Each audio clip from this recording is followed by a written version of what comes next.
IPhone 15 coming సేల్స్లో మనకి 50,000 రూపాయలకు వస్తుంది కదా బ్రో. అప్పుడు ఈ ఫోన్ మనం కొనొచ్చా, కొంటే ఏ ప్రాబ్లమ్స్ ఫేస్ చేస్తాం, దీంతో ఉన్న ప్రోస్ ఏంటి కాన్స్ ఏంటి అని చాలా అడుగుతున్నారు. అండ్ కమింగ్ సేల్స్ కూడా మనకి బై మంత్ ఎండ్కి వస్తుంది చెప్పేసి చాలా మంది రూమర్స్ స్ప్రెడ్ చేస్తున్నారు.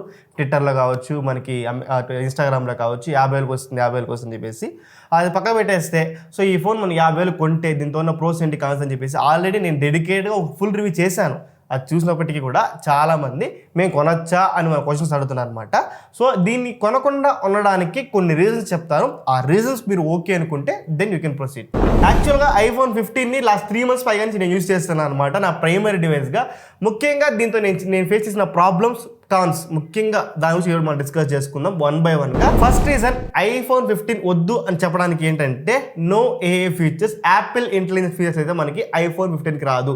ఐఫోన్ 15 మనకి కొత్త ఫోన్ అయినప్పటికీ, లేటెస్ట్ ఫోన్ అయినప్పటికీ కూడా వాళ్ళు ఏం చెప్తున్నారంటే దీంతో ఇచ్చిన A16 బయోనిక్ చిప్, ఆ ప్రాసెసర్ ఏదైతే ఉందో మనకి అది యాపిల్ ఇంటెలిజెన్స్ సపోర్ట్ చేయదు. ఎందుకంటే మనకి న్యూరల్ ఇంజిన్ లేదు అండ్ ర్యామ్ కూడా 6GB ఆఫ్ ర్యామ్ ఉంది కాబట్టి అది మాకు సరిపోదు అని ఒక రీజన్ వాళ్ళు ముందు పెడుతున్నారు అనమాట. సో దానివల్ల యాపిల్ ఇంటెలిజెన్స్ ఫీచర్స్ అయితే మీకు సపోర్ట్ చేయదు. సో ఇది రాకపోవడం వల్ల మాకేంటో ప్రాబ్లమ్స్ అని అడిగితే మాత్రం ఖచ్చితంగా ఒక 1 or 2 yearsలో మీరు చాలా ఎగ్జైట్ ఫీల్ అవుతారు మనకి ఆ ఫీచర్స్. సో ఇప్పుడే మనం సిరిని చాలా యూజ్ చేస్తున్నాం. మనం కాల్ చేయడానికి కావచ్చు, టార్చ్ ఆన్ చేయమని చెప్పడానికి కావచ్చు, సమ్ కైండ్ ఆఫ్ మనకి ఆటోమేషన్స్ కావచ్చు, ఆ సిరిని అయితే మనం యూజ్ చేస్తున్నాం అనమాట. కానీ ఇప్పుడు ఫ్యూచర్లో ఏమవుతుందంటే ఆ సిరిని నెక్స్ట్ లెవెల్ తీసుకెళ్ళి యాపిల్ ఇంటెలిజెన్స్తో కొలాబరేట్ చేసి, అదే మనకి చాట్ జీపీటీతో కావచ్చు, ఇంకోటి కావచ్చు, చాలా బాగుంది. ఆ యానిమేషన్స్ కావచ్చు, ముఖ్యంగా కాల్ రికార్డింగ్ ఫీచర్ కూడా మనకి ఐఫోన్ 15కి రాకపోవచ్చు.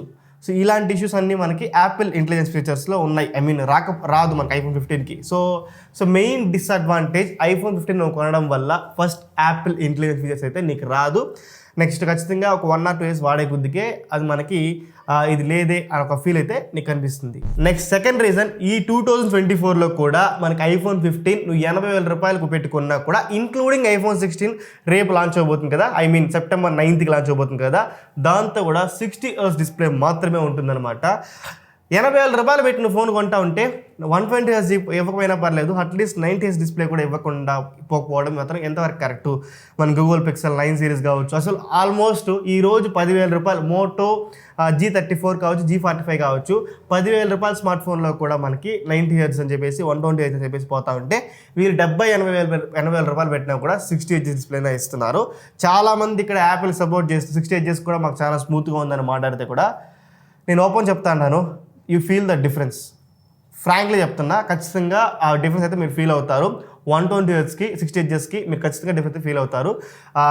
మీరు ఒక ప్రీమియం ఫోన్ వాడి చూడండి, సామ్సంగ్ S23 Ultra కావచ్చు, OnePlus 12 కావచ్చు, వీళ్ళదే 15 Pro Max కదా, దీన్ని వాడి చూడండి, ఈజీగా మీకు క్లియర్ డిఫరెన్స్ అయితే ఫీల్ అవుతారు. ఆ షటర్నెస్ కానీ లాగినెస్ కానీ మీకు అర్థమవుతుంది అనమాట. సో సెకండ్ రీజన్ అయితే మాత్రం 60 Hz డిస్ప్లే ఇప్పటికీ ఇవ్వడం మాత్రం not at all acceptable. Third reason చూసుకుంటే స్లో ట్రాన్స్ఫర్ స్పీడ్స్. మనకి యూఎస్బీ ఇప్పటికీ 2024లో కూడా 80,000 రూపాయలు పెడితే కూడా ఇంత ప్రీమియం సెగ్మెంట్లో కూడా మనకి USB 2.0తోనే వస్తుంది. ఈ USB 2.0లో మనకి ట్రాన్స్ఫర్ స్పీడ్స్ కూడా చాలా స్లో ఉంటుంది. అంత గొప్ప ఫాస్ట్ ఏమి ఉంది. అట్లీస్ట్ USB 3.1 ఇవ్వకపోయినా USB 3 ఇచ్చింటే కూడా బెటర్ అనేది నా ఒపీనియన్. సో ఇది కూడా ఒక మెయిన్ రీజన్ ఐఫోన్ 15ని అవాయిడ్ చేయడానికి. ఫోర్త్ రీజన్ అండ్ ముఖ్యంగా ఆండ్రాయిడ్ బాయ్స్ మీరు గుర్తుపెట్టుకోవాల్సింది, ఎవరైతే ఆండ్రాయిడ్ నుంచి ఐఫోన్ స్విచ్ అవుతున్నారో, slow charging speeds 20 watt support చేస్తుంది ఐఫోన్ 15. మనకి ఆల్మోస్ట్ మీరు ఫుల్ ఛార్జ్ చేయాలంటే 2 గంటల సేపు వెయిట్ చేయాలి ఈ ఫోన్ మీరు ఫుల్ ఛార్జ్ చేయాలంటే. ఎవరైతే 120 watt వాడుతున్నారో, ఎవరైతే 80 watt 60 watt వాడేసి ఐఫోన్ 15కి వస్తారో, ఫోన్ ఇటు పక్క పెట్టేసి ఇటు కూర్చోవాలి మీరు కొంచెం ఛార్జింగ్ ఎక్కాలంటే మాత్రం. లేదా నేను కూర్చోమని చెప్పడం లేదు, బట్ ఇంత టైం పడుతుందని ఒక దీన్ని చెప్తున్నాను అనమాట. బట్ ఏంటంటే మాత్రం మీరు ఒక ఫాస్ట్ ఛార్జర్ని ఆల్రెడీ యూజ్ చేసి ఐఫోన్ 15కి వస్తా ఉంటే మాత్రం ఫర్ షూర్ ఖచ్చితంగా మీరు ఫస్ట్ రిగ్రెట్ అయ్యేది ఈ స్లో ఛార్జింగ్ స్పీడ్స్ అని చెప్పొచ్చు. ఇది కూడా ఒక మెయిన్ రీజన్ ఐఫోన్ 15ని అవాయిడ్ చేయడానికి. Next reason 5, always on display మనకి ఐఫోన్ 15 సపోర్ట్ చేయదు and more over brightness drop issue. So ఈ 2 ఇష్యూస్ ఉందన్నమాట. మీకు ఎవరైనా ఆల్వేస్ ఆన్ డిస్ప్లే ఎక్స్పెక్ట్ చేస్తూ ఉంటే ఐఫోన్ 15లో మనకి ఆల్వేస్ ఆన్ డిస్ప్లే పనిచేయదనమాట. అండ్ ఇంకొక సెకండ్ థింగ్ ఏంటంటే మనకి ఈ బ్రైట్నెస్ డ్రాప్ ఇష్యూ అయితే ఉంది. ఎప్పుడైతే మీరు ఎండలో తీసుకెళ్ళి వాడుతున్నారో, ఎప్పుడైతే మన ఫోన్ హీట్ అయిపోతుందో ఆబ్వియస్లీ ఆ టైంలో మనకి ఫోన్ అయితే బ్రైట్నెస్ అయితే డ్రాప్ అయిపోతుంది. ఇది అవుట్డోర్లో కావచ్చు, ఇండోర్లో కావచ్చు, ఫోన్ హీట్ అయినప్పుడు బ్రైట్నెస్ అయితే డ్రాప్ అయిపోతుంది అనమాట. అండ్ నెక్స్ట్ బోనస్ రీజన్ ఏంటంటే హీటింగ్ ఇష్యూ. సో ఇది హీటింగ్ ఇష్యూ అని నేను చెప్పలేను, ఎందుకంటే అన్ని ఐఫోన్స్లో ఉంటుంది ఇది. ఎందుకంటే మనకి ఐఫోన్స్లో వచ్చేసి స్పెసిఫిక్గా వేపర్ కూలింగ్ ఛాంబర్ కానీ ఎటువంటి కూలింగ్ సిస్టమ్ కానీ మనకి కాపర్ ఛాంబర్ కానీ ఎటువంటిది మనకి వాడరు అనమాట. దానివల్ల ఐఫోన్ 15 చాలా తొందరగా హీట్ అయిపోతుంది అనమాట.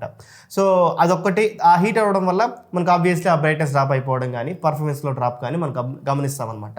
సో హీటింగ్ ఇష్యూ కూడా మీరు అబ్జర్వ్ చేస్తారు అవుట్డోర్లో మీరు యూస్ అయ్యేటప్పుడు కానీ, కెమెరాని మీరు యూస్ చేస్తుంటే కానీ, అండ్ ముఖ్యంగా ఇండోర్లో కానీ మీరు గేమ్స్ ఆడేటప్పుడు కూడా సరే మీకు ఫోన్ అయితే కాలుతున్న ఫీలింగ్ అయితే మీరు ఈజీగా అబ్జర్వ్ చేస్తారనమాట.